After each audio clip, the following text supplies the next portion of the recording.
বন্ধুরা, কেমন আছেন সবাই? আশা করি সকলে অনেক ভালো আছেন। তো আজকে লঞ্জি ৩৫৫ ওয়াট ২৪ ভোল্ট টিআর 1 লিস্টের সোলার প্যানেলটি নিয়ে আপনাদের সামনে চলে আসলাম। এই প্যানেলটি আজকে আপনারা কিভাবে অরিজিনাল প্যানেল কিনা সেটা কিভাবে চেক করবেন এবং এই প্যানেলটা কারা ব্যবহার করবেন এবং এই সোলার প্যানেলটা থেকে আপনারা কেমন আউটপুট পাবেন, এই সবকিছু এই ভিডিওর মাধ্যমে আপনাদের সামনে আমি তুলে ধরবো। তো যারা এই লঞ্জি ৩৫৫ ওয়াট এবং ২৪ ভোল্টের ৫৪০ ওয়াট, ৫৮০ ওয়াট এবং বিভিন্ন ওয়াটের যে সোলার প্যানেলগুলো আছে এবং লঞ্জির ১২ ভোল্টের যে ২২৫ ওয়াট লঞ্জি হরিজন যেই প্যানেলটা আছে, সেই প্যানেলটাও কিন্তু আপনারা আমার কাছ থেকে পারচেস করতে পারবেন এবং সোলার রিলেটেড যে কোনো পণ্য আমার কাছ থেকে পারচেস করতে পারবেন। ভিডিওর কমেন্ট বক্সে ওয়েবসাইটের লিঙ্ক দেওয়া থাকবে, আপনারা ওয়েবসাইটটা ভিজিট করবেন এবং powerupbangladesh.com লিখে গুগলে সার্চ করলে কিন্তু আমার ওয়েবসাইটটা চলে আসবে। আপনারা সেখান থেকেও কিন্তু আপনারা আপনাদের পছন্দের পণ্যগুলো অর্ডার করতে পারবেন। তো বন্ধুরা, অবশ্যই ভিডিওটি শেষ পর্যন্ত দেখবেন। ভালো লাগলে আমার ইউটিউব চ্যানেলটিকে সাবস্ক্রাইব করবেন। ফেসবুক থেকে দেখলে অবশ্যই পেজটিকে ফলো এবং লাইক দিয়ে দিবেন। তো এখন এই প্যানেলটা নিয়ে কিছু কথা বলি। প্রথমত, একটি সোলার প্যানেলের সবচেয়ে প্রথম যেই গুরুত্বপূর্ণ দিকটা হয় সেটা হচ্ছে এর স্ট্রাকচার। তো যদি কোনো সোলার প্যানেলের এই স্ট্রাকচারটা দুর্বল হয়, এই প্যানেলটা কিন্তু ক্ষতির সম্ভাবনা বেশি থাকে, সেই প্যানেলের ক্ষতি হওয়ার সম্ভাবনা বেশি থাকে। যেমন বিভিন্ন ধরনের ঝড় বৃষ্টি এবং শিলা বৃষ্টির কারণে যদি প্যানেলের ফ্রেম হার্ড না হয়, তাহলে কিন্তু প্যানেলের গ্লাসটা ভেঙে যেতে পারে। কিন্তু লঞ্জি ৩৫৫ ওয়াট এই সোলার প্যানেলটার ফ্রেম অত্যন্ত হার্ড, অত্যন্ত শক্তিশালী এই ফ্রেমটা, এবং এর যে গ্লাসটা রয়েছে এটা কিন্তু সাধারণ কোনো সোলার প্যানেলের যে গ্লাস থাকে সাধারণ গ্লাস, এটা কিন্তু কোনো সাধারণ গ্লাস না, এটা কিন্তু টেম্পার গ্লাস। এই গ্লাসের উপরে ছোটোখাটো যদি শিলাবৃষ্টি হয় তাহলে কিন্তু এই এই সোলার প্যানেলটা কিন্তু কিছুই হবে না, কিন্তু যদি বড় ধরনের শিলাবৃষ্টি হয় তাহলে কিন্তু এটা সমস্যা হতে পারে। তো এরপরে আছি, এটা হচ্ছে আপনার হচ্ছে হাফ কাট সোলার প্যানেল। দেখেন, এটা যদি ফুল সোলার প্যানেল হতো, ফুল সেল দিয়ে তৈরি হতো, তাহলে কিন্তু এই পাশে শ্যামা পড়লে বা যদি একটা গাছের পাতা পড়তো বা কোনো কিছু পড়তো, তাহলে কিন্তু আউটপুট একেবারে বন্ধ হয়ে যেত। কিন্তু এটা কিন্তু তা হবে না। এই পাশে যদি আপনার হচ্ছে ছায়া পড়ে, এই পাশে সূর্যের আলো পড়লে এই পাশ থেকে কিন্তু সম্পূর্ণ আউটপুটটা কিন্তু এই প্যানেলটা দিতে পারবে। এইখানে দেখেন একটা বর্ডারের মতো আছে, এটা হচ্ছে হাফ কাটের একটা চিহ্ন। তো এরপরে হচ্ছে এই প্যানেলটা কারা ব্যবহার করবেন? যারা ছোটখাটো একটা ব্যাটারি চার্জ করতে চান, তারা কিন্তু এমপিপিটি চার্জ কন্ট্রোলারের মাধ্যমে এই প্যানেলটা দিয়ে খুব সুন্দরভাবে ১০০ এম্পিয়ার, ১৫০ এম্পিয়ার বা ২০০ এম্পিয়ারের ব্যাটারি খুবই অনায়াসে চার্জ করে ফেলতে পারবেন। এবং এই সোলার প্যানেলটা কিন্তু ফুল ব্ল্যাক হওয়ার কারণে এটা কিন্তু খুব কম সূর্যের আলোতেও এটা আপনাদেরকে কিন্তু অনেক ভালো একটা আউটপুট দিতে সক্ষম। তো এখন এই প্যানেলটার অথেন্টিটি চেক করার কিছু জিনিস আছে, সেগুলো আপনাদেরকে একটু দেখাবো, দেখি। তো প্রথমত, এই প্যানেলটার এখানে একটা বারকোড স্ক্যানার দেওয়া থাকবে এবং এখানে সিরিয়াল নাম্বারগুলো দেওয়া থাকবে। আপনারা চাইলে এই বারকোডটা স্ক্যান করতে পারেন। পাশাপাশি এই নিচের সাইডে আরেকটা বারকোড স্ক্যানার দেওয়া থাকবে বডিতে, এবং এই সোলার প্যানেলের পেছনে আরও একটি বারকোড স্ক্যানার দেওয়া আছে। পাশাপাশি এইখানেও কিন্তু স্ক্যানার দেওয়া আছে। আপনারা আপনাদের ফোনে যে কোনো একটা স্ক্যানার সফটওয়্যার ডাউনলোড করে এই সবগুলো বারকোড চেক করে নিতে পারেন।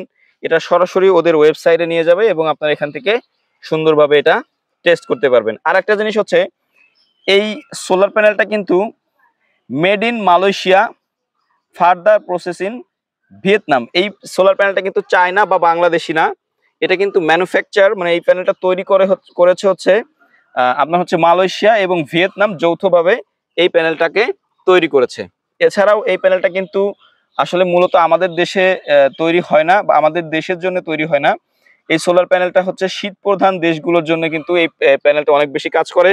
বিকজ কালো যে সোলার প্যানেলগুলো, এগুলো কিন্তু খুব অল্প রোদেই অতিরিক্ত হিট হয় এবং অতিরিক্ত হিট হওয়ার কারণে শীত প্রধান দেশগুলোতে এই প্যানেলগুলো কিন্তু অতিরিক্ত চাহিদা রয়েছে। তো দেখেন এখানে 355 ওয়াট, আপনার হচ্ছে ওপেন সার্কিট ভোল্টেজ হচ্ছে 40 ভোল্ট 40.6 এবং শর্ট সার্কিট কারেন্ট হচ্ছে আপনার হচ্ছে 11.25। এটা আপনারা যখন এই প্যানেলটার উপরে লোড দিবেন, যখন কোনো ব্যাটারিকে চার্জ দিবেন, তখন দেখা গেছে এটা আপনার 34 ভোল্টে নেমে আসবে এবং যখন ব্যাটারি লোড অবস্থায় থাকবে, চার্জিং অবস্থায় থাকবে, তখন সর্বোচ্চ 10.27 এম্পিয়ার এটা কিন্তু আউটপুট দিতে পারবে। এছাড়াও এই প্যানেলটার মাঝে কিন্তু 20 এম্পিয়ারের একটা মানে ফিউজ রেটিং 20 এম্পিয়ারের উপরে এটা কখনোই উঠবে না। এছাড়াও এই প্যানেলটার অথেন্টিটি চেক করার জন্য আরো কিছু জিনিস আছে, যেমন জাংশন বক্সের উপরে দেখেন লঞ্জি সোলার, এটা যেটা অরিজিনাল প্যানেল হবে সেটা কিন্তু অবশ্যই লঞ্জি সোলার লেখা থাকবে এবং এর যে কেবলগুলো আছে এই কেবলগুলোতেও কিন্তু গ্রিন এনার্জি লঞ্জি সোলার এগুলো উল্লেখ করা থাকবে। এখানে দেখেন তিনটা জংশন বক্স কিন্তু তিনটা আছে, এই তিনটার মধ্যে তিনটা ডায়োড দেয়া আছে, তবে আমি এগুলো কিন্তু এখন খুলবো না। আর এটার যে MC4 কানেক্টর গুলো আছে সেগুলো একটু দেখেন, এগুলো খুবই হেভি মানের MC4 কানেক্টর দেওয়া হয়েছে, খুবই ভালো মানের, যেগুলো বাজারে নর্মাল যে ছোটখাটো সোলার প্যানেলগুলো পাওয়া যায় সেগুলোর থেকে কিন্তু এটা খুবই শক্তপোক্ত এবং খুবই ভালো মানের MC4 এটার সঙ্গে দেওয়া হয়েছে। আপনাদের এটাকে কেটে ফেলে অন্য কোনো MC4 ব্যবহার করার দরকার নাই, এটা থেকে আপনারা ভালো আউটপুট পেয়ে যাবেন। তো বন্ধুরা, যারা এই সোলার প্যানেলটা নিতে চাচ্ছেন তারা কিন্তু আমার সঙ্গে যোগাযোগ করবেন। বাজারের থেকে 2-1 টাকা কমে আমি আপনাদেরকে এই সোলার প্যানেলটা, একদম অরিজিনাল সোলার প্যানেলটা আপনাদের দ্বারগোড়ায় কিন্তু পৌঁছে দিব।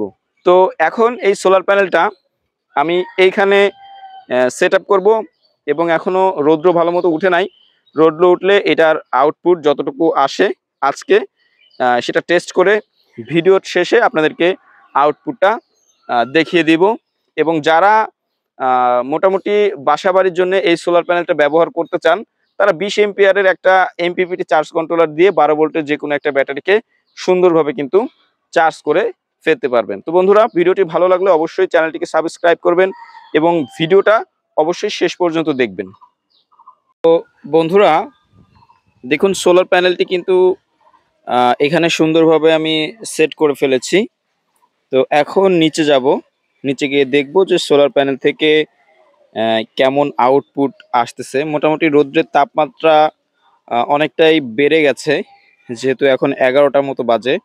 তো রৌদ্রের তাপমাত্রা বেড়ে যাওয়ার কারণে এই প্যানেলটা কিন্তু ফুললি যে পোটেনশিয়ালটা দেওয়ার কথা সেটা কিন্তু দিবে না, কারণ এটা অতিরিক্ত মানে রৌদ্রের তাপ যত বৃদ্ধি পাবে এটার পারফরমেন্স কিন্তু ড্রপ করবে। তো চলুন কথা না বাড়িয়ে নিচে যাই এবং দেখি কত এম্পিয়ার এবং কত ওয়াট আসতেছে এবং MPPT চার্জ কন্ট্রোলার সেটাকে বুস্ট করে কত এম্পিয়ার ব্যাটারিকে দিচ্ছে।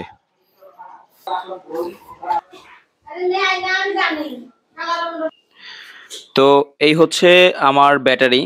তো ব্যাটারিতে এখন 12.5 ভোল্ট 12.5 ভোল্ট মতো রয়েছে। তো এই ব্যাটারিটার মাধ্যমে কিন্তু বেশ ভালো একটা আউটপুট আমি পাই। এর আগে আপনারা যে ব্যাটারিটা দেখেছিলেন ওটা আমি সেল করে দিয়েছি। এই নতুন নতুন না, মানে পুরাতনের মধ্যে আর একটা ভালো মানের ব্যাটারি আমি নিয়েছি। তো দেখা যাক যে সোলার প্যানেল থেকে এখন কত ওয়াট এবং কত এম্পিয়ার আসে। তো আমি এখানে সোলারের লাইনটা বন্ধ করে রেখেছিলাম, এখন এটা একটু অন করি। এইখানে সবকিছু উঠতেছে, দেখেন প্যানেলটার থেকে 10 এম্পিয়ার আসার কথা, কিন্তু কত এম্পিয়ার আসতেছে সেটা একটু দেখা যাক। এখানে হচ্ছে 247 ওয়াট, এদিকে 9 এম্পিয়ার মতো আসতেছে, 9.11 এম্পিয়ার, 9.16। দেখেন এখানে 17 এম্পিয়ারে MPPT 12 ভোল্টের ব্যাটারিকে কিন্তু 17 এম্পিয়ারে চার্জ করতেছে। এইখানে দেখেন আবারও ডিসপ্লেতে 250 ওয়াট, 9 এম্পিয়ার, 9.15। মোটামুটি মোটামুটি বেশ ভালো আউটপুট কিন্তু প্যানেল থেকে পাওয়া যাচ্ছে। আস্তে আস্তে হয়তোবা ব্যাটারিটা যতটা চার্জ হতে থাকবে এখানে এম্পিয়ার রেটিংও কিন্তু কমতে থাকবে, এম্পিয়ারটা আস্তে আস্তে কমতে থাকবে। তো এই মুহূর্তে হচ্ছে 250 ওয়াট আসতেছে এবং 9 এম্পিয়ার আসতেছে এবং ভোল্ট আছে 27.48 ভোল্ট আছে।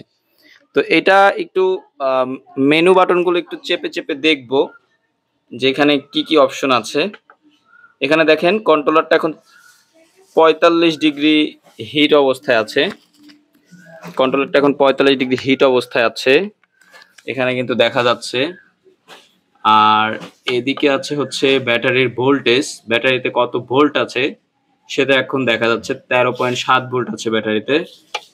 আর এদিকে লোডে 00 এম্পিয়ার, আমি লোড কানেকশনটা বন্ধ করে রাখছি তার জন্য দেখা যাচ্ছে না। তো যাই হোক, মোটামুটি 17 এম্পিয়ারে কিন্তু এই চার্জ কন্ট্রোলারটা ব্যাটারিকে চার্জ করছে।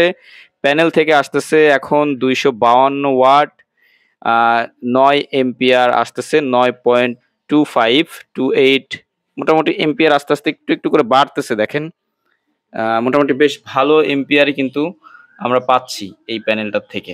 তো আসলে এই প্যানেলটা কিন্তু যত রোদ্রের তাপ বাড়বে তত এর আউটপুট কমতে থাকবে। যেহেতু আমি এইমাত্রই প্যানেলটা ইনস্টল করলাম, সেহেতু হচ্ছে মোটামুটি ভালো পারফরমেন্স পাওয়া যাচ্ছে। যদি বেশিক্ষণ এভাবে রেখে দেওয়া হয় তাহলে এটার পারফরমেন্সটা কিছুটা ড্রপ করবে। ঠিক আছে? তো বন্ধুরা, ভিডিওটি ভালো লাগলে অবশ্যই আমার চ্যানেলটিকে সাবস্ক্রাইব করবেন এবং পরবর্তীতে নতুন নতুন ভিডিও পাওয়ার জন্যে আমার ইউটিউব চ্যানেলের বেল আইকনটা প্রেস করে রাখবেন। এবং আপনাদের যদি এই চার্জ কন্ট্রোলার সম্পর্কে, চার্জ কন্ট্রোলারের ব্যাটারি ফিচার সম্পর্কে কিছু জানার থাকে অবশ্যই আমাকে কমেন্ট করবেন। আমি চেষ্টা করব আমার সাধ্য অনুযায়ী আপনাদের সামনে ভিডিও উপস্থাপনের মাধ্যমে আপনাদেরকে বুঝিয়ে দেওয়ার। এই চার্জ কন্ট্রোলারের ফিচার্সগুলো এবং সোলার প্যানেল রিলেটেড যে কোনো বিষয়ে আমাকে প্রশ্ন করতে পারেন। ভালো থাকবেন, সুস্থ থাকবেন, সকলের সুস্বাস্থ্য কামনা করে আজকের ভিডিওটি এ পর্যন্তই শেষ করছি।